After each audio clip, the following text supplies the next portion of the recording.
Lucille a 22 ans. J'ai retrouvé les photos de notre arrivée. C'était il y a... Elle a pris son envol il y a 3 ans et vit à Paris. Presque 16 maintenant.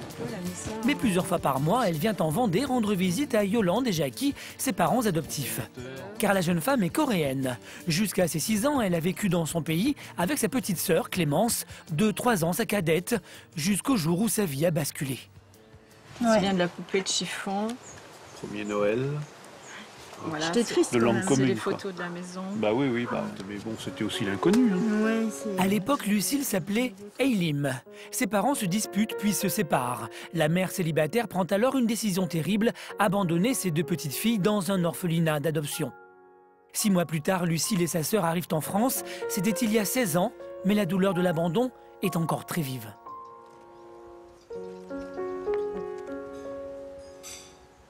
Il y a un moment où on nous explique qu'on va partir, qu'on va prendre l'avion, qu'on va quitter la Corée et qu'il va falloir dire au revoir à ses copines. Et on se pose des questions. Pourquoi moi? Pourquoi est-ce que mes parents ne viennent pas me chercher? Je crois que j'avais réalisé que jamais j'allais y retourner, jamais je pourrais y remettre les pieds.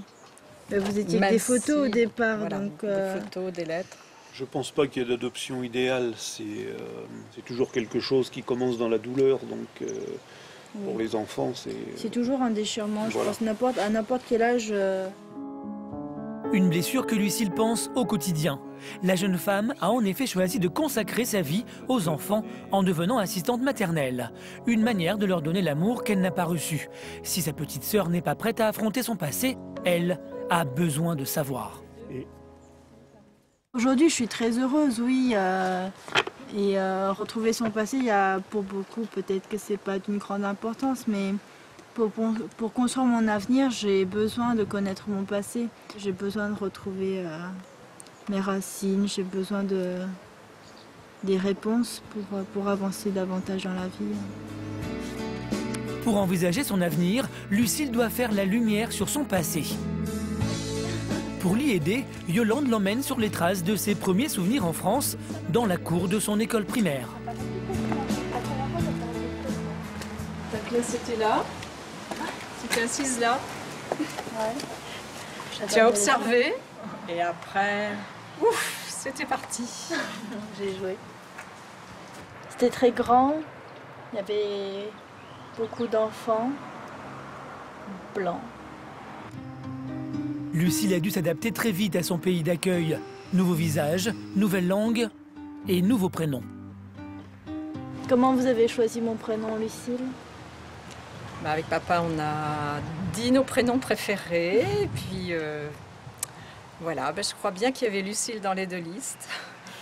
Surtout, on a gardé le 2e prénom, ton prénom coréen, et on ne voulait pas l'effacer. Tout au long de ma vie, avec vous, vous m'avez élevée comme ça, où j'étais française et aussi coréenne. C'est vrai qu'au fur et à mesure que j'ai appris le français, j'ai perdu le coréen, mais bon, aujourd'hui, j'ai l'intention de le réapprendre et de retrouver ces 2 parts de moi. Si Lucille veut réapprendre sa langue maternelle, c'est pour pouvoir échanger avec ses parents biologiques qu'elle compte bien retrouver. Chez elle, à Paris. Depuis plusieurs mois, la jeune femme consacre tout son temps libre à ses recherches. Elle a ainsi contacté l'orphelinat coréen à qui sa mère l'avait confié. J'ai envoyé un courrier au responsable qui s'occupe des Coréens adoptés français. Il m'a envoyé très peu de temps après sa réponse en me disant qu'il les avait retrouvés. Les parents coréens de Lucille sont vivants, mais pour l'instant, sa mère refuse tout contact. L'orphelinat peut transmettre une lettre à son père. C'est donc à lui que la jeune femme écrit. Je ne sais pas si je dois t'appeler papa, parce que malgré tout, c'est ce que tu es. Toutes ces années à rêver et espérer qu'un jour la vie m'offre l'opportunité d'entrer en contact avec toi. Je redeviens une petite fille à qui tu manques énormément. Durant toutes ces années, j'ai pensé à toi et maman. J'ai espéré que vous viviez confortablement. J'espère que notre échange ne s'arrêtera pas là et que cette première lettre sera la promesse d'un échange riche et durable. Lucille, ta fille. petite fille brisée. Aujourd'hui, elle est prête à lever le voile sur son passé. Pour construire sa vie de femme, elle a besoin de comprendre les raisons de son abandon. Son père va-t-il répondre à sa lettre? Quelle révélation lui fera l'orphelinat? Jusqu'où ira-t-elle pour retrouver ses racines?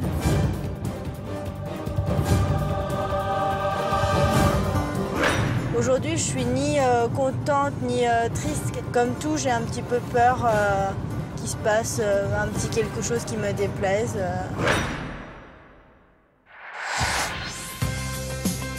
Dans les environs de La Roche-sur-Yon. À 42 ans, Rosemarie est mère au foyer. D'une première union, elle a eu 2 enfants, dont Audrey, 22 ans. Puis avec son compagnon actuel, 3 autres, Océane, 8 ans, Astrid, 4 ans, et Gabin, 2 ans. Une famille nombreuse qui pourrait la combler. Mais un immense voile noir trouble son bonheur. Je suis maman de 5 enfants, mais moi, je recherche ma mère, que je n'ai pas connue, que je voudrais trouver. Je suis arrivée à un stade de ma vie, il faut que je la retrouve là. Pas dans 10 ans, il faut que ce soit maintenant. Pour faire ce que je veux faire, avoir des Noëls et tout, c'est maintenant que je veux la voir, que je veux la retrouver. Rosemarie n'a jamais connu son père. Quant à sa mère, elle a disparu brutalement de sa vie alors qu'elle n'avait que 2 ans. Élevée par ses grands-parents maternels avec son demi-frère, d'1 an son cadet, elle n'a jamais su ce qui s'était passé. À leur décès, il y a 10 ans, elle découvre dans un secrétaire 3 lettres de sa mère et 2 photos d'elle. Des documents dont toute la famille lui avait caché l'existence.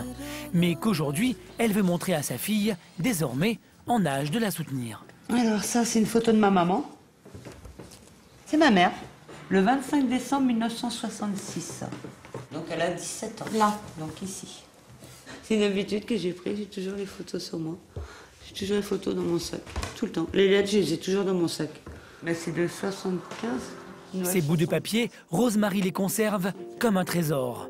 Alors qu'elle a passé 30 ans de sa vie à croire que sa mère l'avait oubliée, elle y découvre qu'elle a cherché à plusieurs reprises à la revoir.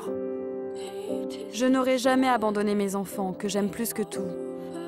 Je pense à vous tous les jours, vous me manquez tellement. Et je pense toujours qu'elle voudra toujours nous voir. Mais peut-être qu'elle, elle n'ose pas. À l'âge qu'elle a maintenant, peut-être qu'elle s'est dit que nous, on ne veut pas. À l'époque, ces lettres sans date ébranlent Rosemarie. Elles contredisent le portrait que sa famille lui avait dressé de sa mère. Un portrait sombre. Car à toutes ces questions d'enfant, elle n'avait toujours obtenu que des réponses d'une extrême violence.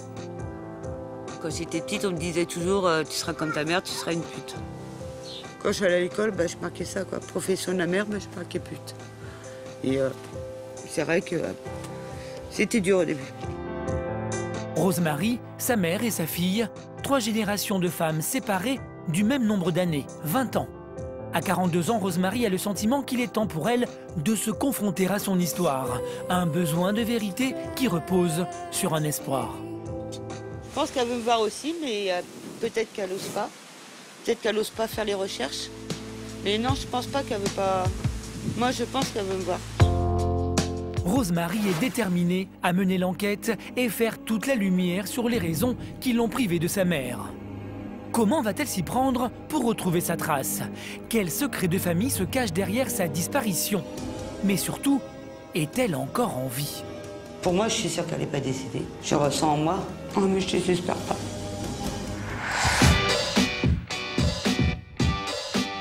Saint-Paul-Montpény. Dans cette charmante bourgade de 620 habitants se prépare un événement digne des plus grandes capitales du monde. Aux manettes, Jean-Michel, 49 ans.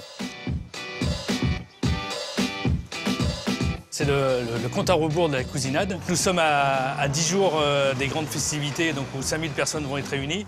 Donc c'est les derniers préparatifs. C'est du sport. C'est un marathon qui se termine par un 100 mètres. Il y a 3 ans, Jean-Michel s'est lancé un immense défi, organiser le plus grand rassemblement de cousins au monde. Une cousinade. Le record est jusqu'à présent détenu par une famille américaine avec 2700 descendants réunis. Jean-Michel espère arriver à 5000. Pour y parvenir, il a transformé son salon en standard de multinationale. Mets ton mail, comme ça nous permettra de communiquer plus facilement. Après plus de 80 000 heures passées le nez dans les archives à recenser tous ses cousins du côté de son père et de sa mère, il faut désormais les convaincre de se déplacer le jour J. Éparpillés aux quatre coins de l'Hexagone, mais aussi en Italie ou en Pologne, certains vivent même à l'autre bout du monde. Donc j'ai créé un site sur la Cousinade où je mets un certain nombre d'informations. Donc sur ce site-là, je vois qui c'est qui passe. On a des pointes à 200 ou 300 personnes dans la journée. Ce matin, il y a déjà 16 personnes qui sont passées. Je suis en contact avec toute la jeune génération. Donc à chaque fois, je mets des petits messages pour leur faire vivre au quotidien les préparatifs. Donc je vais leur raconter ma journée. Célibataire et sans enfant, Jean-Michel se dévoue corps et âme à la réalisation de son projet. Il a même ralenti sa carrière de cadre supérieur dans les assurances pour avoir plus de temps. Ce n'est pas un sacrifice personnel, je le fais par plaisir. Tout ce que je fais en général, je le fais par plaisir. Et souvent, je dis, le plaisir le plus délicat, c'est de faire celui d'autrui. Et je crois que ce jour-là, je vais faire le plaisir à plus de 5000 personnes. Jean-Michel a toujours vécu dans les environs de Saint-Paul. Une partie de sa famille y vit encore, notamment son père et Marie-Claire, l'une de ses deux sœurs. À l'origine de son idée folle, sa passion pour la généalogie. Une passion née un matin dans cette demeure où il a passé toute son enfance. Ce jour-là, la famille accueille un drôle de visiteur. C'était en 1973. Mon grand-père avait un cousin qui était décédé sans descendance. On a eu la visite d'un chercheur d'héritiers. Il a étalé un arbre. Mon grand-père ne comprenait pas un arbre généalogique. C'était la première fois de sa vie qu'il en voyait. Moi aussi, je n'avais que 11 ans. Mais j'ai compris tout de suite l'intérêt. Ça fait tilt dans ma petite tête de gamin de 11 ans. Depuis, Jean-Michel est hanté par ses ancêtres. Une fascination que sa sœur accepte sans bien la comprendre. Toujours les ancêtres qu'on ne va pas connaître, bon, ils sont morts, on n'en cause plus. Mais c'est vrai que moi j'étais plus dans l'avenir, quoi. Connaître les cousins qui en descendent. Il y a 10 ans, à la mort de sa mère, il a décidé de pousser plus loin ses recherches généalogiques. Une manière de combler le vide causé par cette douloureuse disparition. À l'intérieur de la maison, rien n'a changé. Jean-Michel et son père sont immédiatement envahis par les souvenirs. Ils ont eu la chance d'avoir une mère qui a assuré pendant 30 ans le travail d'une bonne mère. On était tous les deux là, on a fait ce qu'on a pu. C'est d'ailleurs sa mère qui a transmis à Jean-Michel le goût des grandes réunions familiales. La fête qu'il organise depuis 3 ans, c'est un peu pour lui rendre hommage. On a vécu des choses douloureuses, mais on a toujours soigné aussi quand même le côté convivial et festif. On n'a jamais raté une fête. C'était un peu le moteur, c'est notre moteur, nous. C'est d'avoir des rendez-vous joyeux le plus souvent possible, presque.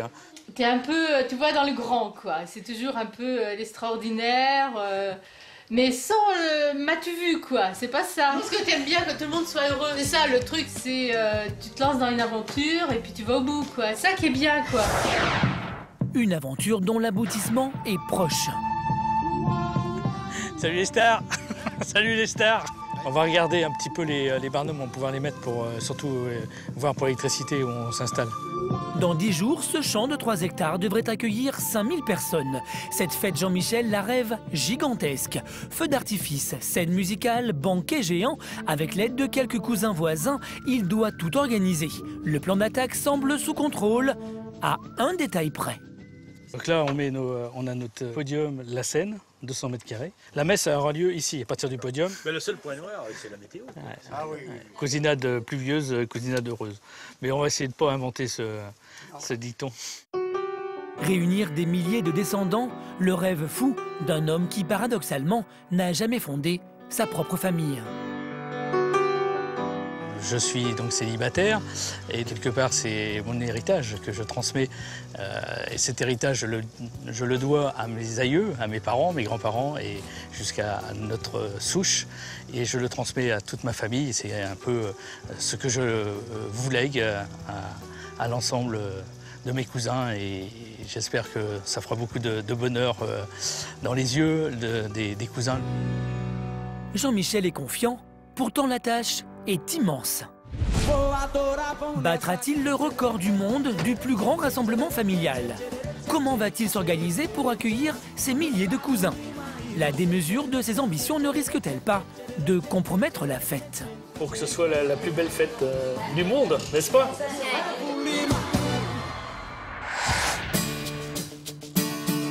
Région parisienne.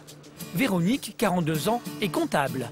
Maman d'un garçon de 18 ans qui a aujourd'hui pris son envol, elle vivait une existence paisible avec son nouveau compagnon sur les bords de Seine. Mais il y a un an, lors d'un dîner de famille, elle apprend par un cousin une nouvelle aussi bouleversante qu'inattendue.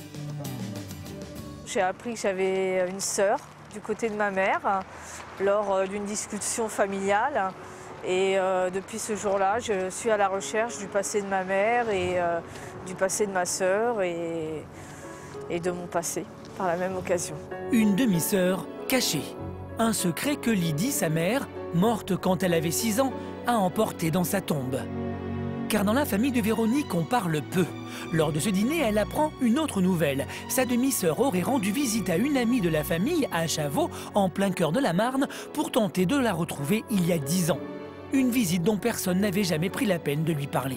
Vous avez l'impression qu'on vous a menti toute votre vie, quoi. Qu'on vous a caché la vérité pendant 35 ans, Oui, c'est rageant. Ça met en colère, bien sûr. Même si c'est vos proches, mais c'est rageant. Depuis cette révélation, pas un jour ne passe sans que Véronique ne pense à cette sœur dont elle ne sait rien, pas même le prénom. Tout le matin, dans la glace, je me regarde et je me dis, bah tiens, peut-être qu'aujourd'hui, je vais retrouver ma sœur. Peut-être.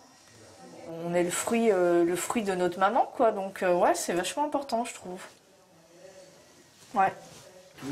Avec son compagnon, Véronique s'est mise en tête de partir à sa recherche. Allez, c'est parti. Elle compte beaucoup sur un témoin clé de cette étrange histoire, son père, Mohamed. Jusqu'à présent, il n'a jamais répondu clairement à ses questions. Mais ce soir, face à son insistance, il lui a donné rendez-vous rue Servan, dans le 11e arrondissement de Paris, là où tout aurait commencé. Là, j'ai travaillé pendant 19 ans et demi. Moi, je travaille 55, je viens tous les matins boire un café ici, au 67. C'est là que j'ai trouvé ta mère. Lydie, la mère de Véronique, travaillait dans ce café, aujourd'hui disparu. À l'époque, elle vivait avec l'un des gérants dont elle attendait un enfant.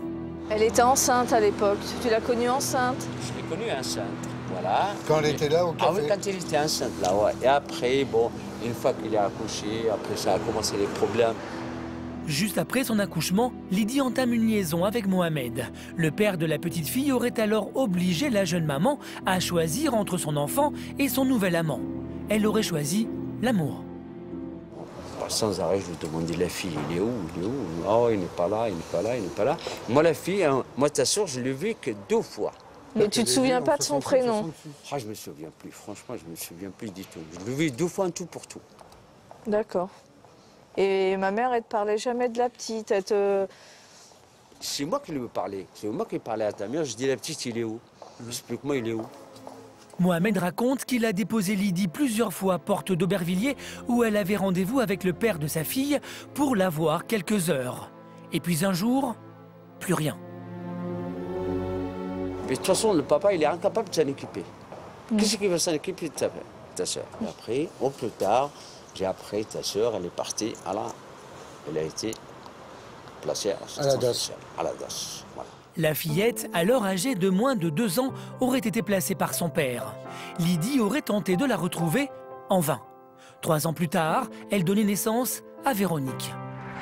L'histoire commence à se dessiner, mais tout reste encore très flou. Ce café est-il la clé de voûte de l'intrigue? Quelle nouvelle démarche va entreprendre Véronique pour retrouver sa sœur? Quelles autres informations Mohamed va-t-il lui révéler? Quand je t'ai appelé pour te demander, je t'ai pas encore assez mûr pour que tu me le dises?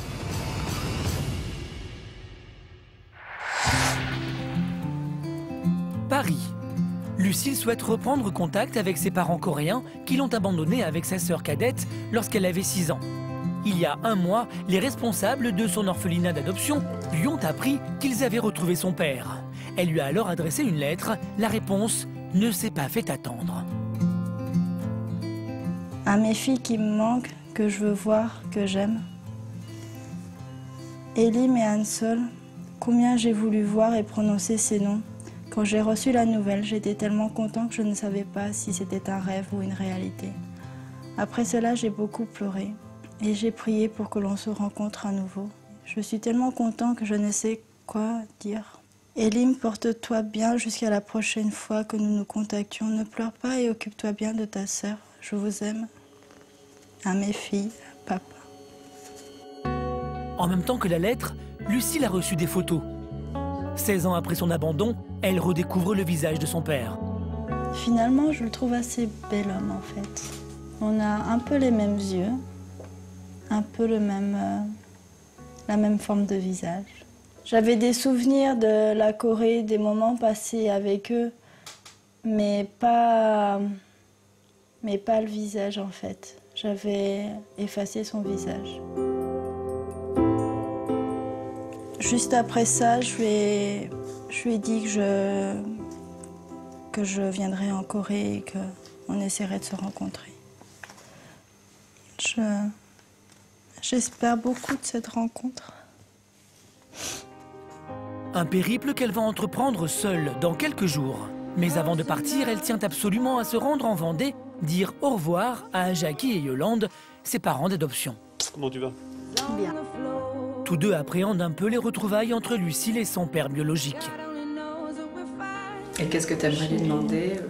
Je veux son avis, enfin sa version de comment lui il a vécu cette période où il s'est séparé de ma mère et qu'il nous a mis à l'orphelinat. Je veux lui dire que je lui en veux pas, que j'ai trouvé une très bonne famille qui s'est très bien occupée de moi. Ouais, avoir leur version et leur dire qu'aujourd'hui je suis heureuse.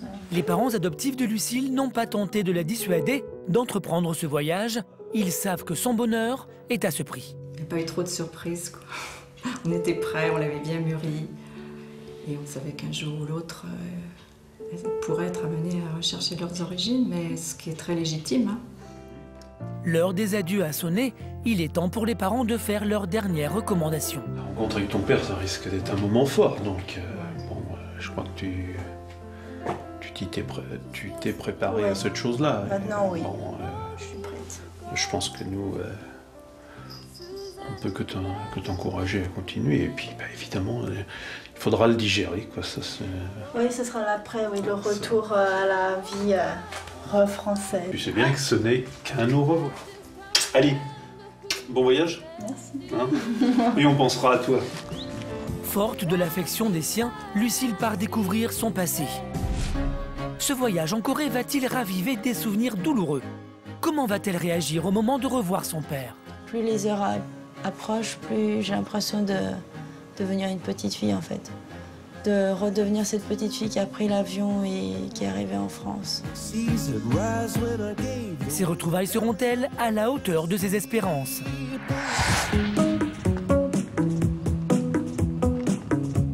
À 42 ans, Rosemary est à la recherche de sa mère, disparue dans la nature sans explication lorsqu'elle avait 2 ans. Forte du soutien de sa fille, il y a quelques mois, elle a décidé d'accélérer ses recherches. Ma fille est là. Maintenant, elle va m'aider. Enfin, elle me soutient. C'est un devoir de fille. C'est normal de soutenir sa mère. Puis ça fait partie de ma famille aussi. Donc moi aussi, je me pose forcément des questions et j'ai aussi envie de la retrouver. Rosemary ne sait pas par où commencer ses recherches. Louer les services d'un détective privé lui coûterait trop cher. Elle a donc décidé de tenter le tout pour le tout en se rendant à Paris consulter un voyant. T'as pas peur là? T'es trop stressée? Non. Un petit peu. Oui, beaucoup même. Pour Rosemary, la vérité est peut-être derrière cette porte. Bonjour. Bonjour. Alors, vous avez une photo? Oui. Pierre Jonas, le médium, se concentre sur des photos que lui a apportées Rosemary. Une de sa mère, surnommée Marinette, et une de sa grand-mère maternelle, qu'il a élevée. Dès les premières minutes, il rassure sa cliente, sa mère serait bien vivante. Il va maintenant tenter de lire ce qu'il s'est passé il y a 40 ans. Elle était fâchée avec ses parents? Oui. Depuis toujours? Depuis que je suis née, oui, autrement, je sais pas. Parce qu'elle était dure. Ouais. Elle était très dure, cette dame, avec elle. Je pense que c'est elle qui lui a claqué la porte. J'ai senti qu'on l'a traitée de fille facile. Moi, je pense qu'il y avait plutôt un mal-être en elle qui était là et qui était créé par cette personne. Hein. Elle n'a pas eu le choix de vous laisser. Ouais. Vous savez ça, hein. Marinette aurait donc bien été mise à la porte par sa propre mère et été contrainte d'abandonner ses enfants. Le médium va désormais tenter de la localiser. On vous a parlé de Chambéry, des choses comme ça? Non. Cet endroit-là? Non. Oui, je suis bloqué par là. Ici. Le passage. C'est tout ce que j'ai pour aujourd'hui. D'accord. Pierre Jonas est formel, Marinette résiderait dans l'est de la France, plus précisément dans la région Rhône-Alpes. L'information est mince, mais pour Rosemarie, c'est un nouvel espoir. Elle est très solide. Moi, j'aurais jamais réussi à aller jusque-là déjà. Donc pour moi, elle est super solide. Avec tout ce qu'elle apprend, je sais pas comment elle fait. Moi, je pourrais pas. Je sais que je suis pas du tout comme elle et je pourrais pas aller jusque-là. Moi, il faut que je trouve assez vite. Oh, mais je désespère pas.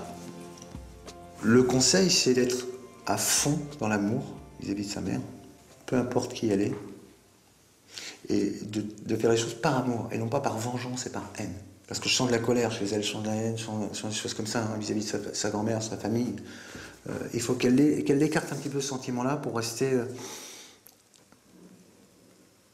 paisible dans sa recherche. Mais rechercher son passé, c'est quelque chose de très important. Il ne faut pas lâcher, quelle qu'en soit l'issue. Encouragée par ce rendez-vous, Rosemarie décide d'aller plus loin. De retour chez elle, vers La Roche-sur-Yon, elle a pris rendez-vous avec cette femme. Annie Ronsin dirige une association de recherche de personnes disparues. Bonjour, comment tu vas? Ça va bien? Ça va. Après lui avoir raconté son histoire, Rosemarie lui fait lire les lettres de sa mère. Ça, c'est les lettres que tu as retrouvées. Oui. Elle dit, je pense bien à vous, je pense que vous avez bien reçu ma carte de l'année 76 et qui vous a fait plaisir. Quoi qu'ait fait une maman, on n'a pas à l'empêcher de voir, d'avoir des contacts. Il n'y a eu aucune décision de justice qui disait que votre mère était néfaste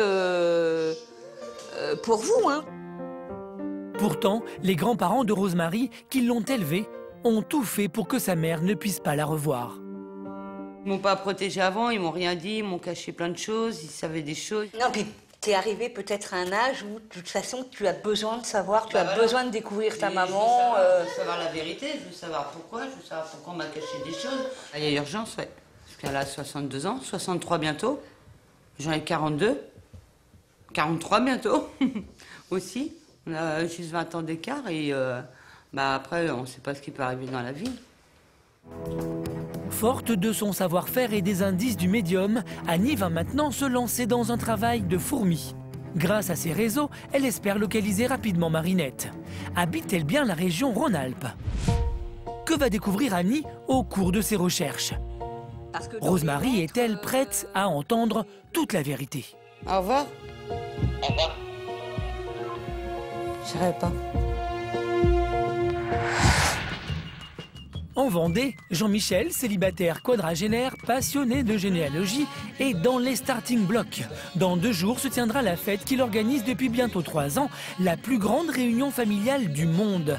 Il attend près de 5000 cousins venus des 4 coins de la planète. Tu viens chercher des confitures? Bah oui. Voilà. Génial. Pour rendre l'événement inoubliable, il soigne tous les détails. Heureusement, il n'est pas seul dans cette entreprise. Il peut compter sur le soutien de quelques cousins voisins, comme Mireille. Une groseille. Prune. T'es pas trop stressée? Non, ça va. Tout le monde en parle. Moi, quand on distribue les papiers, quand on va voir les cousins, tout ça, oh là là, c'est génial. Je savais pas que celui-là était de ma famille. C'est vrai qu'il donne de tout ce qu'il a pour battre ce record et puis que ce soit au mieux le jour J et c'est vraiment bien. Bravo du coup. Merci. Ça, c'est le projet foot Jean-Michel, qui est super d'ailleurs. Parce que nous, à notre petit neveu, c'est petit. Et alors lui, c'est grandiose. Jean-Michel, c'est 3 ordinateurs dans la tête. Bon, on va aller porter des fameuses confitures faites par les cousines pour les Canadiens. Fabrication maison. Salut, merci. À bientôt. Au cours de ses recherches, Jean-Michel s'est découvert des cousins dans le monde entier, notamment au Canada. Ces cousins, qu'il n'a jamais vus, vont faire le déplacement et seront hébergés gracieusement dans la maison d'hôte d'un cousin vendéen. Ah, salut Philippe. Salut Jean-Michel. Ça va? Ça va bien et toi? Allez, on va aller visiter ça. Vas-y, je t'en prie. Pour loger les 14 cousins canadiens, les Vendéens ont mis les petits plats dans les grands. Cette visite sur la terre de leurs ancêtres doit être parfaite. On a la vue sur la campagne de Saint-Paul. Vue sur la campagne, sur le clocher, sur la jument et sur les pans. Tout ça à 200 mètres de leurs racines. C'est génial. L'enthousiasme de Jean-Michel a contaminé toute la famille. Aujourd'hui, si son projet est démesuré, il n'est plus le seul à y croire. Au début, c'était un petit peu le délire de Jean-Michel. C'est vrai, il y a quelques années, c'était ça. Maintenant, on se dit, bah oui, c'est notre cousinade, donc bah faut y aller. Et puis ça y est, on est pris dedans. Et puis il nous a emmenés dans... Pas dans cette galère. Il nous a emmenés dans cette grande aventure humaine. J'appelle ça une aventure humaine. Ouais, c'est bien sûr la fête que j'organise, mais c'est la fête qu'on s'organise entre nous, quoi, finalement. C'est un vrai challenge et c'est un challenge qui est réussi, quoi. Ouais. Voilà, si le temps est de la partie, on va faire quelque chose d'inoubliable, je pense. Et parmi les cousins les plus impatients, quelques anciens que Jean-Michel compte bien mettre en avant durant la fête. Parmi eux, tante Florida, 95 ans, l'une des doyennes de la famille. Bonjour, bonjour tantine. Florida, la voici, une cousine germaine du grand-père maternel de Jean-Michel. Ça va très bien. Bon, bientôt, hein, le grand jour. Hein. Oui. Tantine, c'est l'une des plus âgées, ou la plus âgée, mais surtout, c'est qu'elle est jeune encore dans sa tête. Depuis 3 ans, je lui parlais de cette cousinade, et je voulais qu'elle y soit. Alors à chaque fois, elle me disait, mais je ne sais pas si je serai encore présente. Ah, quand on a 92 ou 93 ans, on n'est pas sûr d'être en vie à 95. Alors à chaque fois, je lui ai répété, eh bien, il faut tenir encore 800 jours, 600 jours. Donc régulièrement, je viens lui faire le compte à rebours. Elle s'est pris au jeu. Hein, il faut que j'attende. Voilà. On peut peut-être trouver quelqu'un, mais des plus vieux. Mais est-ce qu'il y en a des... Ah oui, après, il y a tous les âges après de représenter. Tante Florida espère bien retrouver des cousines de sa génération lors de cette fête et être en forme le jour J. Pendant ce temps-là, dans la maison de Jean-Michel, pas moins de 10 autres cousines participent aux préparatifs. Tasses, porte-clés, badges à l'effigie du grand jour, l'événement ne sera pas gravé que dans les mémoires. Ah ben, c'est déjà en plein travail. Parfait, parfait. D'accord. C'est bon, vous êtes en train de faire les derniers badges? Là, c'est la Dream Team, les cousines. Donc il y a Cathy, Mimi avec ses 2 petites filles. Cet après-midi, vous allez avoir du tulle à couper.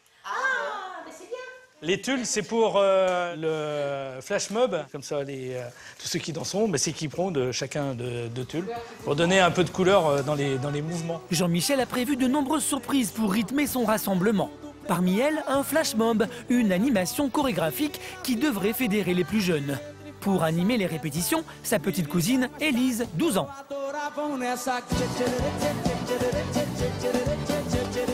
Sa mission, faire garder le rythme à toute l'assemblée. Et visiblement, il y a encore du travail.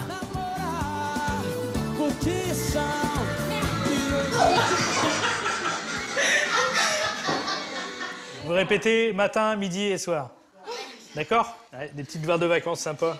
Prête à tout faire pour que ce soit la plus belle fête du monde, n'est-ce pas? La plus belle et la plus grande, car Jean-Michel compte bien inscrire son rassemblement dans le livre des records. Pour cela, il doit réunir plus de 2700 personnes. Combien de cousins seront présents le jour J? Quelle nouvelle extravagance Jean-Michel a-t-il prévu pour ses invités? Quels imprévus vont venir contrarier ses plans? On va jamais s'en sortir.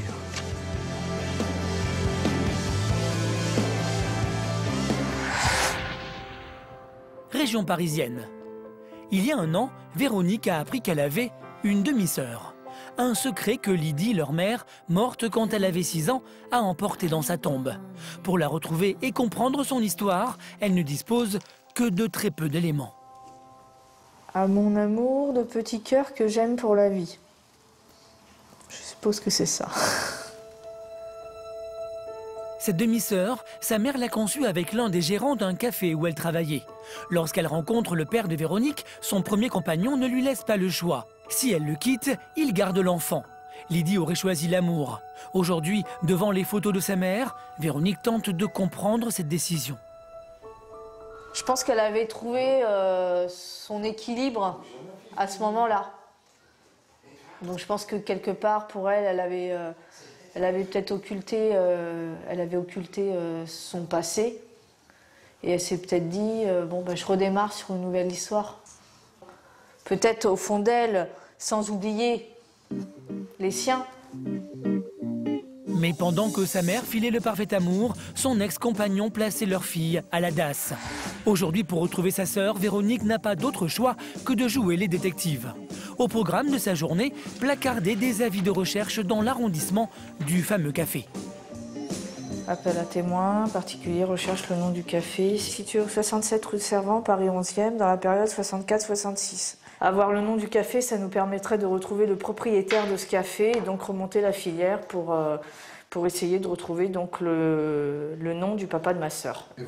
Éventuellement. On va continuer, on va positiver. Une enquête de proximité pour laquelle Véronique a besoin de renfort. Dalila, sa meilleure amie, va l'accompagner dans ses démarches. Hello. Hello. Hello. Salut. Ça va? Tu vas bien? Ouais, toi? Ça va? Et toi, ça va? Ça va, ça va. Bon.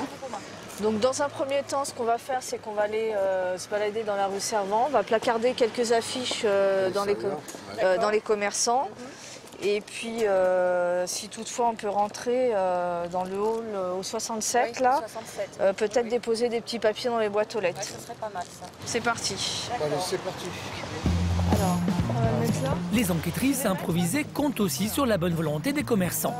Mais certains ne mesurent pas l'importance des bouts de papier que Véronique veut leur laisser. Il y a une boulangerie là-bas au bout de la rue. Bonjour madame, je me permets, est-ce que je peux déposer cette affiche sur votre vitrine ou pas? Non, pas sur la vitrine. Bon. Et puis on continue? Je suis à la recherche d'un nom d'un café qui se situait rue de Servan, oui, dans les années 63, 64. Oui. Est-ce que ça vous dérange si je dépose un petit papier chez vous? Il n'y a pas de problème. Voilà, merci. J'espère qu'on participe au retrouvailles. Hein. Ben, j'espère. Un jour. Un jour? Eh ben oui. Véronique a conscience que toutes ces affiches placardées à la sauvette sont bien comme des bouteilles à la mer. Mais en se promenant dans cet arrondissement où est née sa sœur, elle ne peut s'empêcher de croire à un miracle.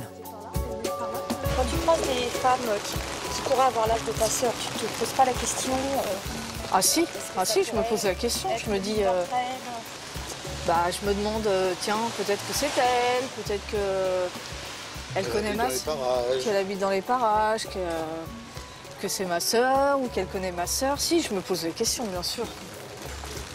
Tu ne peux pas t'empêcher de te poser la question. Ouais. Oui, il y a du temps perdu, mais on va le rattraper. Mais oui. Il n'y a pas de doute. C'est jamais trop tard. Non.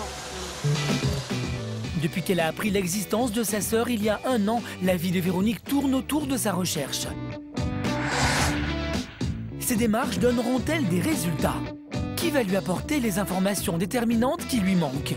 N'est-il pas trop tard pour la retrouver?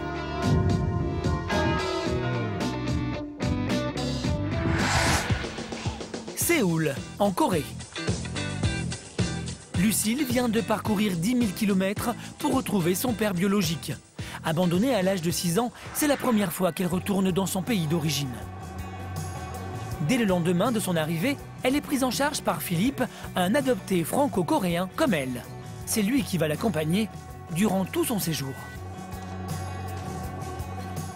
Comment ça se passe? Il faut, comme si tu rencontrais un ami ou une cousine ou un cousin, il faut apprendre d'abord à le connaître et voir si vous avez des liens, pas forcément que physiques. Et il ne faut pas que tu dises « Oh, c'est mon père, donc il faut que je m'entende bien ». Et c'est faux, c'est complètement faux. Il faut que tu ailles comme tu as envie. Tu t'entends bien, tant mieux. Tu t'entends pas, c'est pas grave, faut pas stresser. Je sais pas si me ressemble. Ça peut être. Si j'ai aucun point physique de quoi. Enfin, si j'ai. Il faut pas que tu attendes à quelque chose. Il faut pas que tu te prépares à quelque chose. Il faut que tu prennes les choses comme elles viennent. Et tu vas voir, tu te sentiras beaucoup mieux. Philippe, qui accompagne les adoptés sur le chemin de leur passé, sait que les déconvenues sont fréquentes. Retrouver leur famille, pour certains, c'est beaucoup, et pour d'autres, ça ne change pas grand-chose. C'est rencontrer... En fait, ces gens-là, c'est peut-être leur famille biologique, c'est peut-être leur lien de sang, mais dans le contenu lui-même, c'est des inconnus. Lucille va rester une semaine à Séoul avant de revoir son père. Le temps pour lui de parcourir les 300 km qui le séparent de la capitale coréenne. Et pour elle, de se réacclimater à son pays. La veille du jour J, des membres de l'association de Philippe lui font visiter leur pouponnière d'adoption. En France, Lucille est assistante maternelle et elle est donc très à l'aise avec les jeunes enfants.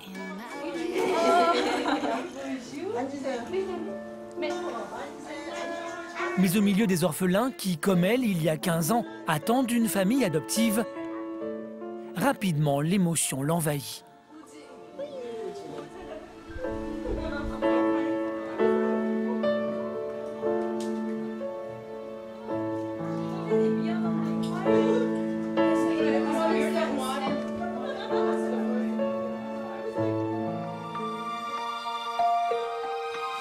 Je crois que je vais mettre celle-là.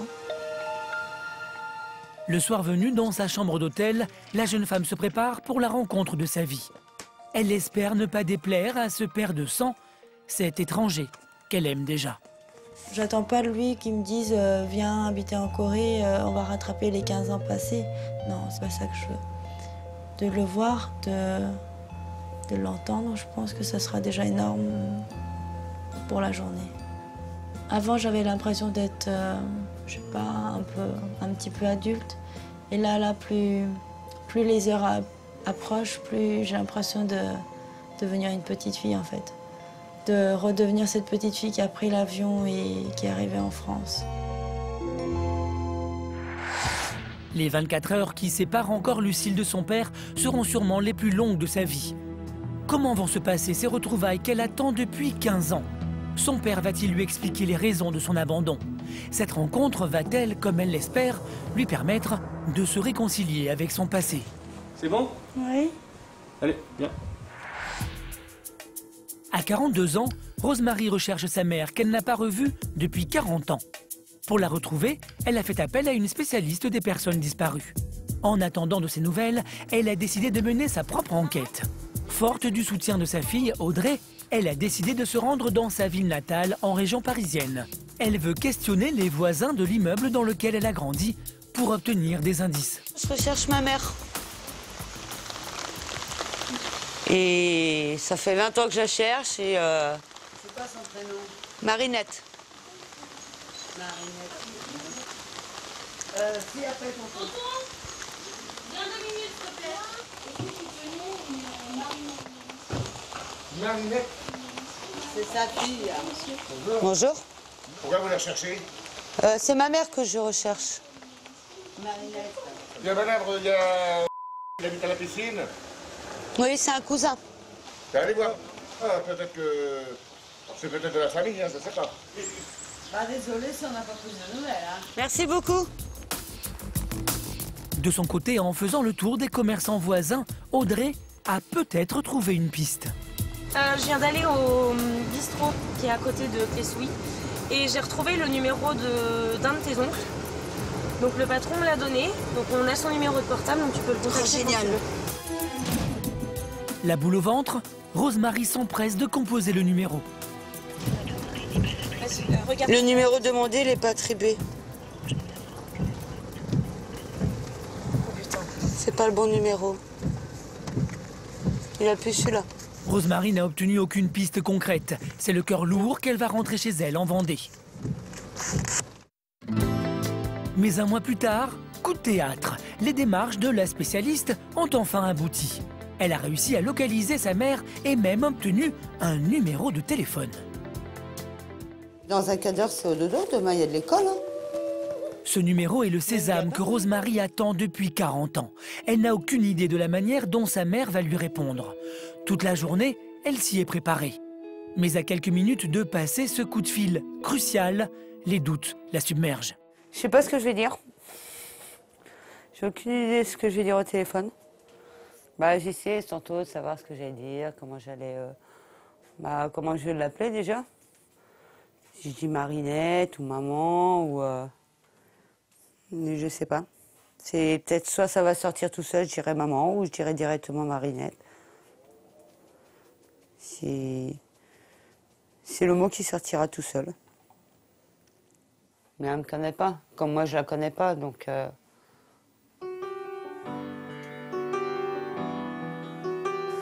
sais pas pourquoi. Le cœur battant, Rosemary finit par composer le numéro. Non, je commence juste à avoir la trouille. Bon, allez.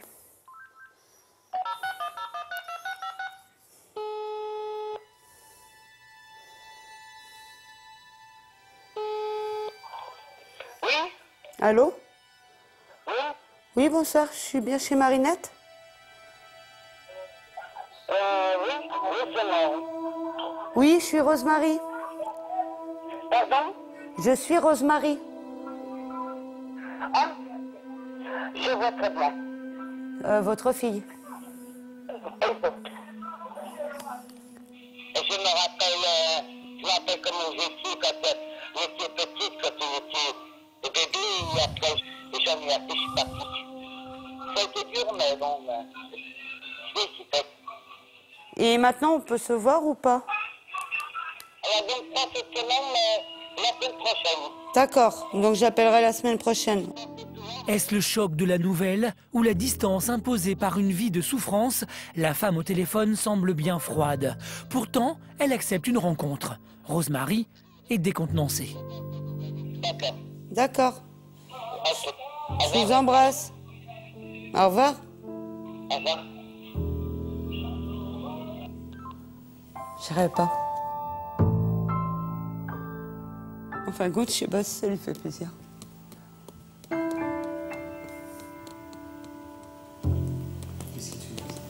À la voix. Je sais pas, eu le sentiment de... d'avoir ma mère au téléphone, quoi. Ça m'a pas fait cette impression-là. Rosemary attend ce rendez-vous depuis toujours. Mais après ce premier contact, elle semble ne plus avoir envie d'y aller. Va-t-elle finalement changer d'avis? Y a-t-il encore de l'amour entre ces deux femmes qui ne se sont pas vues depuis 40 ans?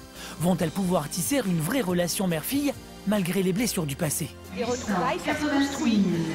On y va tout doucement, on apprend... c'est comme un couple, hein. On apprend à se connaître tout doucement. En Vendée, c'est le grand jour pour Jean-Michel. Ce quadragénaire célibataire se prépare depuis près de 3 ans à battre le record du monde de la plus grande réunion familiale. Ça avance à grands pas dans le bon sens. Jean-Michel espère réunir 5000 cousins sur ce champ de 3 hectares qu'un ami lui a prêté pour l'occasion. Pour faire homologuer son record, il a besoin d'établir un comptage exact des cousins présents. Alors, il s'entraîne avec ceux qu'il a sous la main. Sur 6 mètres carrés, je peux mettre 24 personnes. 5000 divisé par 4 égale 1250 mètres carrés. Donc maintenant, je vais aller tracer là-bas le terrain. Allez, c'est reparti. L'avantage d'avoir une très grande famille, c'est que tous les corps de métier y sont représentés. Jean-Michel s'est ainsi trouvé un cousin géomètre. T'as combien? C'est bon. Avec lui, il balise le champ de la future performance. Mais s'il veut entrer dans le livre des records, il lui faut également une photo officielle de son exploit. Jean-Michel, je ne l'ai pas moi dans l'objectif. Donc tu ne l'as pas dans l'objectif? Pas évident de faire tenir 5000 personnes dans une photo. Mais Jean-Michel a tout prévu, il a loué un hélicoptère qui devrait bientôt se poser dans le champ. En attendant que ses vrais cousins n'arrivent, il doit se contenter de l'arbre généalogique de sa famille qu'il a commencé à bâtir à l'âge de 11 ans. 440 mètres de papier qui retracent 6 siècles d'aïeux et font également office de plan de table. Martineau Jacques Le Rose. Donc, ça y est, trouvé. Donc là, je vais lui mettre 73. Le tour Pierre, le tour Rosalie. Il est midi.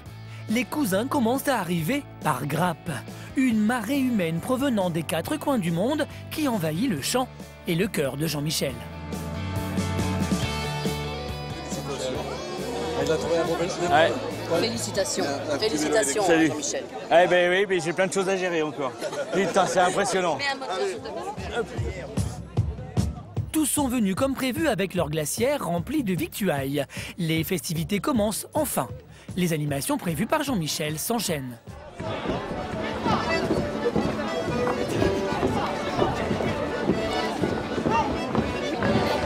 Mais Jean-Michel n'a qu'une obsession, compter le nombre de cousins présents et les rassembler pour la photo officielle.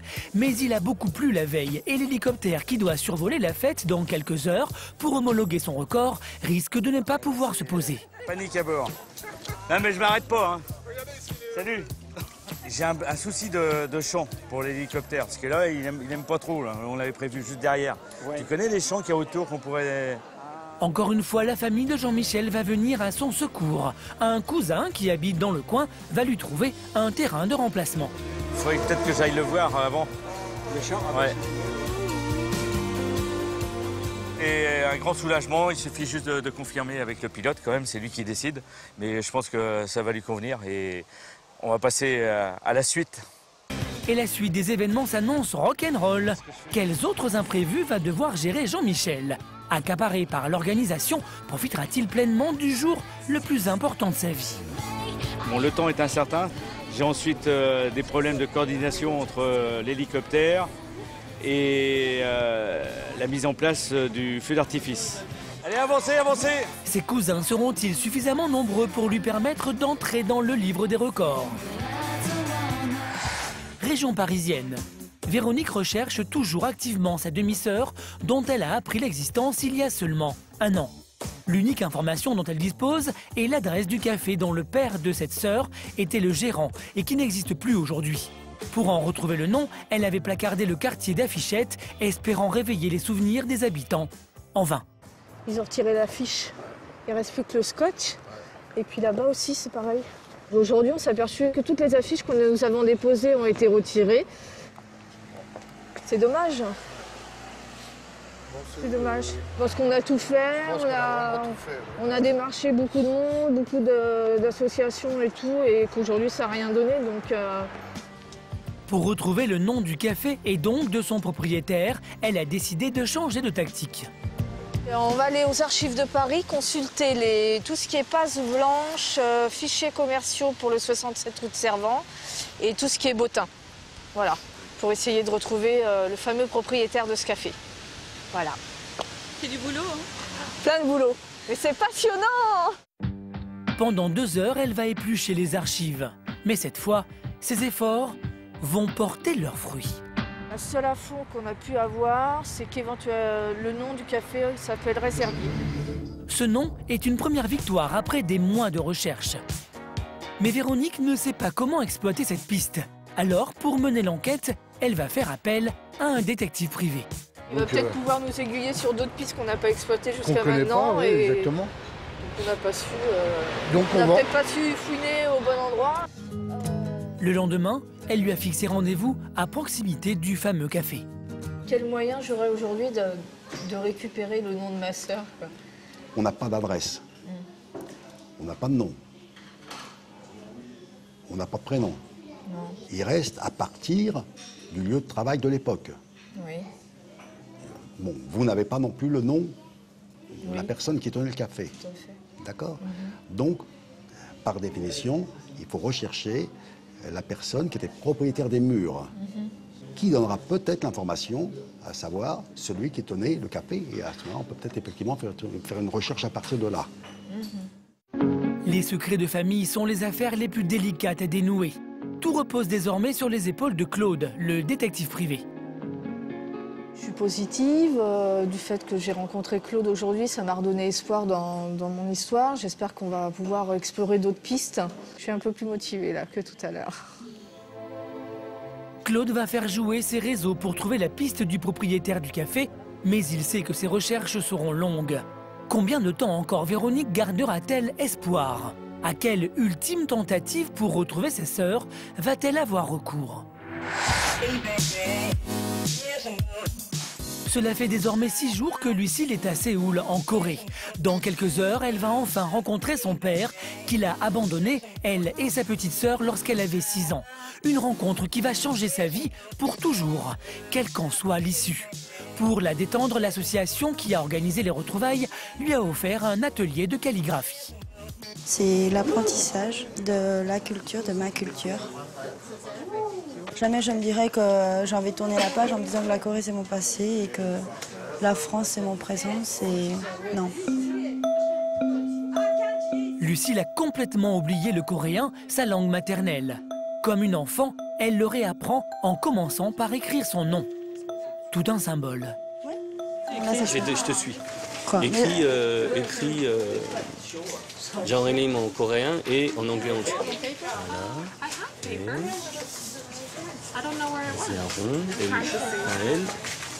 Voilà.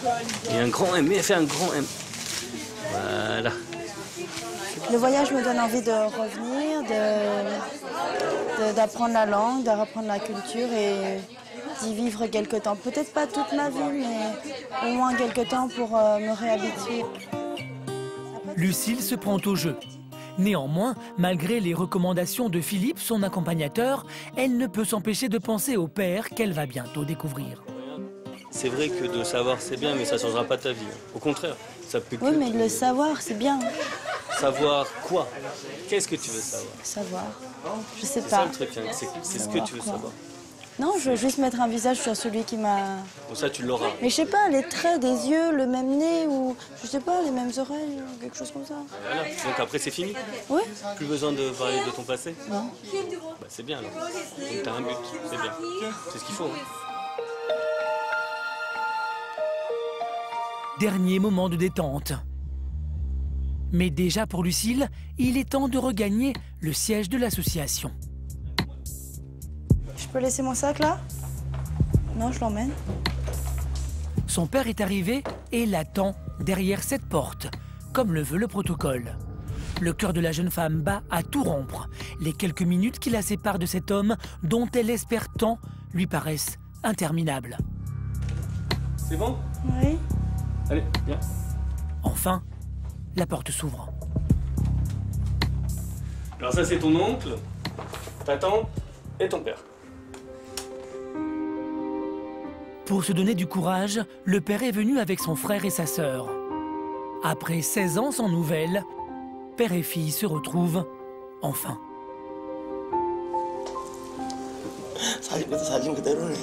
T'es comme sur la photo. Au-delà des mots, il y a les gestes. Pendant les 2 heures que dure cet entretien, le père de Lucille ne va pas lui lâcher la main. Il te remercie beaucoup parce qu'il voulait, il se disait dans sa tête qu'il fallait qu'il te voie au moins une fois avant sa mort et le fait qu'il puisse te voir, il est très content. Je suis très heureuse aussi. C'est T'as quelque chose à lui dire? Tu parles pas beaucoup, tu écoutes beaucoup, mais tu parles pas beaucoup. Hein. Qu'est-ce que ça fait de rentrer avec ton papa? Ça me fait très plaisir, c'est très fort. En fait, lui, il est d'un style très souriant. Mais là, il dit qu'il n'est pas encore très à l'aise. C'est pour ça qu'il arrive pas encore. C'est pas facile. Durant cette rencontre, Lucille apprend que très vite après leur divorce, ses parents ont rencontré des problèmes financiers importants. Ce serait pour cette raison qu'ils ont été contraints de les confier à l'orphelinat, elle et sa sœur. En fait, il explique qu'avec la famille, ils étaient en train de discuter pour savoir, pour trouver une solution. Et au départ, il pensait... Lui, il pensait te garder toi, et le grand frère comptait garder ta soeur. Tout le monde t'adorait en fait dans la famille, donc en fait ils essaient vraiment de trouver une solution, et tout d'un coup ils apprennent en fait que tu étais envoyé à l'adoption. Depuis, son père a refait sa vie et eu un autre enfant. Une fille qui a aujourd'hui 15 ans, une demi-sœur pour Lucille. La jeune femme va devoir digérer toutes ces informations, mais pour l'instant, elle profite de ces moments extraordinaires. Ça s'est passé mieux que je le pensais. La communication juste en coréen est un peu difficile parce que je ne le comprends pas. Mais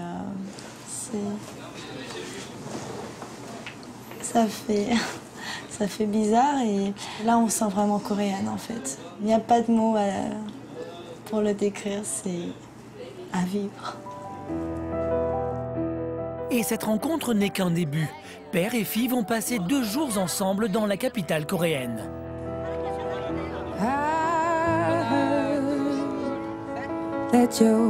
Le temps pour eux de renouer quelques liens, avant de se quitter de nouveau.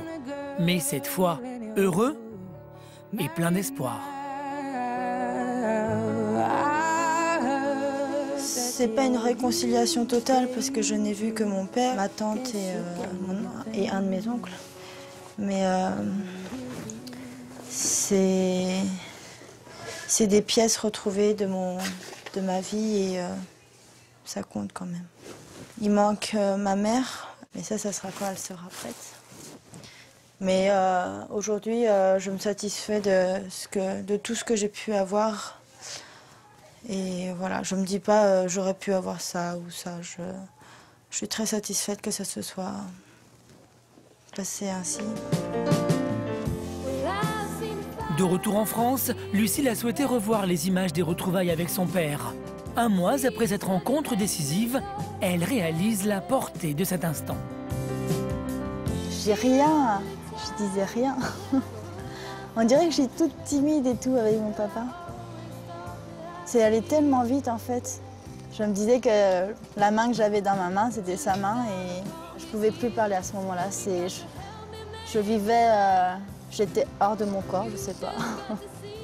Revoir ce film, c'est ce sentiment bizarre d'avoir un portail entre le passé et le présent. En renouant avec son passé, Lucille s'est découverte elle-même. Forte de ce nouvel ancrage, elle se sent désormais prête à construire son avenir.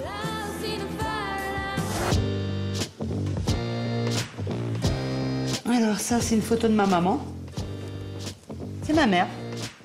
Après 40 ans sans nouvelles de sa mère, Rosemarie a enfin retrouvé sa trace il y a une semaine. Les femmes se sont parlé moins d'un quart d'heure au téléphone avant de convenir d'un rendez-vous. Ce premier contact très froid a complètement décontenancé Rosemarie. Je rêve pas. Pourtant, une semaine plus tard, elle a changé d'avis. Sa mère habite dans la région lyonnaise, à 700 km de chez elle, comme l'avait pressenti le médium qu'elle avait consulté. Une distance qu'elle n'a pas hésité à parcourir pour rencontrer cette femme qu'elle attend depuis si longtemps. C'est comme si il faut que j'apprenne à connaître une personne que je ne connais pas, que j'ai jamais vue. Je ne connais pas son visage. Enfin, quand je ne connais rien du tout d'elle. Enfin, quand on ne sait pas le début. Là, je vais connaître la fin, mais je ne connais pas le début encore. Les deux femmes doivent se rencontrer sur le parvis de la gare. Rosemarie est en avance. L'attente la rend nerveuse. J'ai les jambes qui commencent à faiblir là un peu. Là, ouais, là, je commence à avoir la trouille. Je ne sais pas du tout ce que je vais dire, je ne sais pas du tout si je vais aller vers elle ou... 42 ans que j'attends de la rencontrer, enfin de la voir. Voir comment elle est. Maintenant, il va falloir apprendre à la connaître. C'est Annie, la spécialiste des personnes disparues, qui a retrouvé sa mère, qui va faire les présentations. 40 ans après la séparation, Rosemarie l'aperçoit enfin.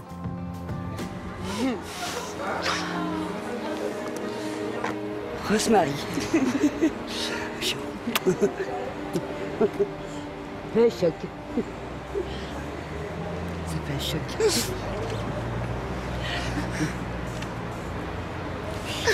Pas pour lui. Non. Je sais, c'est dur, mais... Il y a tellement longtemps. Oui. Je sais. Faut éviter de pleurer. C'est un truc chez lui. Normalement, je pleure pas.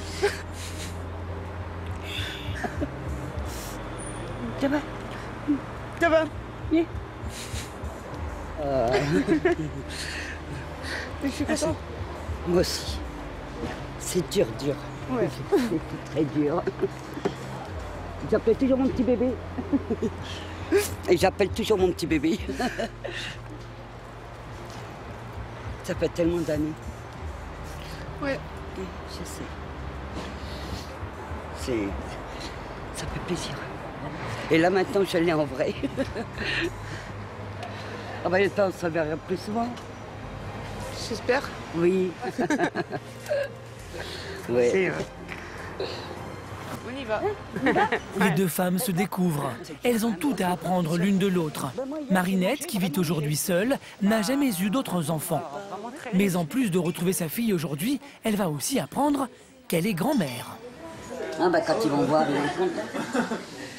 Ils vont dire, c'est ça la grand-mère? Ah, ils attendent. Hein. Ils sont pressés. Enfin, tous, hein, les 5. Hein. Mamie 5 fois. Hein. Ah, d'accord. 5 enfants. C'est 5 enfants. Ah, bah tu m'as battu, hein? Et ouais. Ouais. Enthousiasmée par ce premier contact, Rosemary parle déjà d'avenir.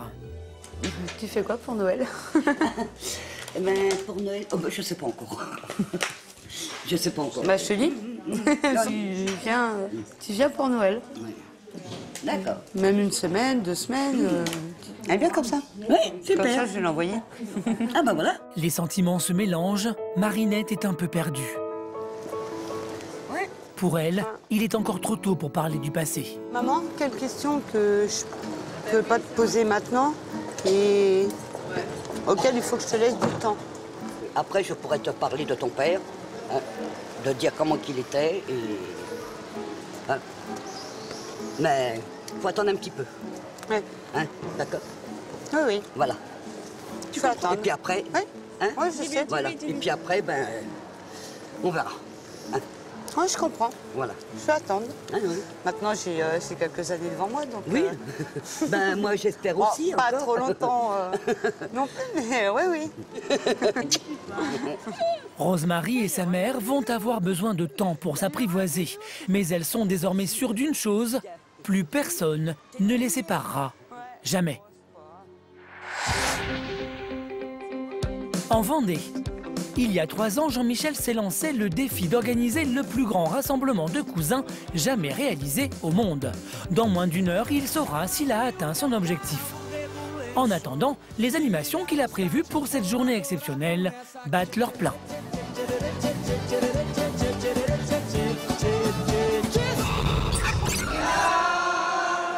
5 générations sont réunies. Pendant que les jeunes dansent et s'amusent, chez les anciens, l'heure est aux mondanités. À 95 ans, tante Florida, la doyenne du clan, se découvre encore des cousines qu'elle ne connaissait pas. Sa copine de jeunesse, Marie, qui a juste 1 an de plus. Je voulais avoir beaucoup de monde, alors là, il a réussi. C'est très bien. Il a bien réussi, parce que pour faire ça, il faut avoir une bonne tête. Jean-Michel est partout. Ah mais je m'arrête pas, hein. Salut. Oui, allô? Il fend cette foule de milliers de cousins venus pour certains de très loin. Il y a des Italiens, des Polonais, quelques-uns ont même traversé l'Atlantique pour être présents. J'aime beaucoup, c'est beau, vive la France. Pour eux, cette réunion familiale est un retour aux sources. C'est pas souvent qu'on peut raconter l'histoire de notre famille. Alors, oui, ça me marque très, très bien. Ouais. Si tout le monde pouvait avoir cette expérience, ça change la vie. Maintenant, je sais pourquoi on est où on est. Du Canada, je vous remercie infiniment pour tout que vous avez fait pour nous. Et puis le plaisir de se retrouver ensemble.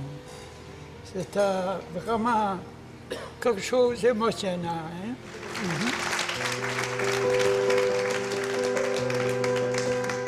C'est indicible, je n'arrive pas à l'exprimer, ce phénomène-là.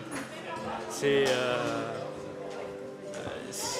quelque chose presque d'irréel, qui se concrétise.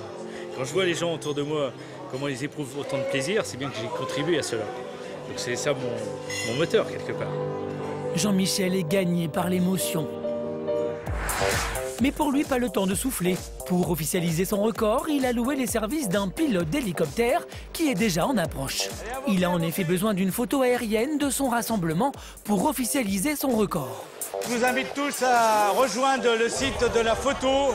C'est le dernier effort que je vous demande. Hey. Tout le monde est en place. Ne reste plus qu'à prendre la photo et faire le décompte.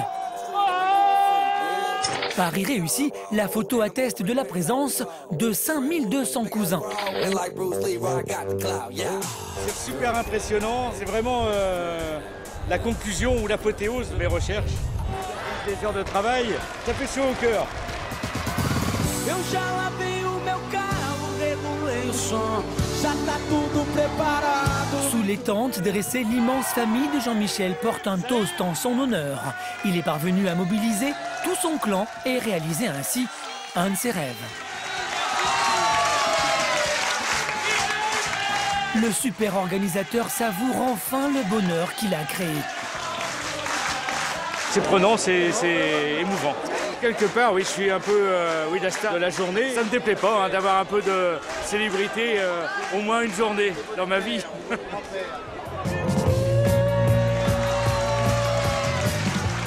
Les festivités se poursuivent. Les spectacles s'enchaînent jusqu'au bout de la nuit. Jusqu'au point d'orgue, un feu d'artifice. Avec cette soirée, Jean-Michel, qui n'a pas eu d'enfant, a trouvé sa propre façon de donner un sens à sa vie. J'ai toujours eu envie d'inscrire la descendance dans les siècles. Mais j'essaye de la réaliser autrement pour, je dirais, combler un certain vide. C'est sûr que je vais me retrouver seul demain, après toute cette vie, cette effervescence. Mais quelque part, j'ai rechargé un petit peu mon esprit de milliers d'images qui sont une force pour moi.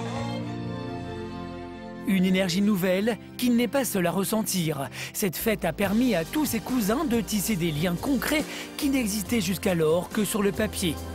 Et c'est à Jean-Michel qu'ils le doivent. Région parisienne. Véronique attend toujours d'avoir des nouvelles de sa demi-sœur dont elle a appris l'existence il y a un an. Elle compte beaucoup sur l'enquête du détective privé qu'elle a engagé. Mais même si grâce à lui, elle a repris espoir, elle ne peut s'empêcher d'en vouloir à sa famille de lui avoir caché cette histoire. On m'a volé une partie de mon enfance, on m'a volé le lien que j'aurais pu avoir avec cette sœur que j'ai jamais eue. J'ai été élevée comme une fille unique, alors que j'aurais très bien pu être élevée avec ma sœur, ce que je n'ai pas eu.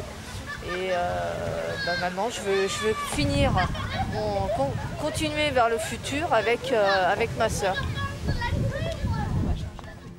En attendant que les pistes du détective n'aboutissent, Véronique va tenter le tout pour le tout. En cette veille de Toussaint, elle décide de se rendre à Courtisol, dans le cimetière où repose Lydie Bastien, sa mère. C'est là-bas. C'est vraiment l'endroit où je pense qui nous relie toutes les deux, quoi. Donc j'espère qu'elle va venir, j'espère. Un lieu de sépulture qui pourrait être le trait d'union entre ces deux sœurs qui se cherchent et ne se trouvent pas. Car Véronique n'est pas venue y déposer uniquement un bouquet de fleurs. Alors, bonjour, je suis à la recherche de ma sœur qui serait née entre 1963 et 65. Fille de Bastien Lydie, est enterrée ici même. Cette recherche est effectuée pour la seconde fille de Bastien Lydie, Bastien Bensid Véronique, née en 1970. Donc j'espère qu'elle va venir au 1er novembre et puis j'espère qu'elle va me contacter.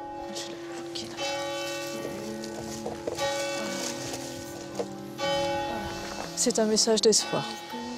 Cette lettre est une énième bouteille à la mer lancée par Véronique. À ce jour, elle n'a toujours pas reçu de réponse de sa demi-sœur. Mais elle continue d'y croire. Elle sait qu'un jour, leurs routes, enfin, se croiseront. De son côté, Lucille a vu sa vie s'accélérer depuis qu'elle a renoué avec son passé. Elle a décidé de s'inscrire à l'université de Séoul en février pour suivre des cours de coréen. Elle rêve de tisser une vraie relation avec son père biologique, avec qui elle est régulièrement en contact et espère un jour rencontrer sa mère. Quant à Rosemary, elle est impatiente de fêter son premier Noël avec sa mère qui lui a promis de venir. Ce jour-là, Marinette découvrira pour la première fois ses 5 petits-enfants. La famille sera enfin au complet. Enfin, Jean-Michel devrait voir sa réunion de famille homologuée très prochainement par le livre des records. Désormais, il prépare un voyage au Canada où il est invité par ses cousins québécois. Le début peut-être d'un tour du monde familial riche en découvertes.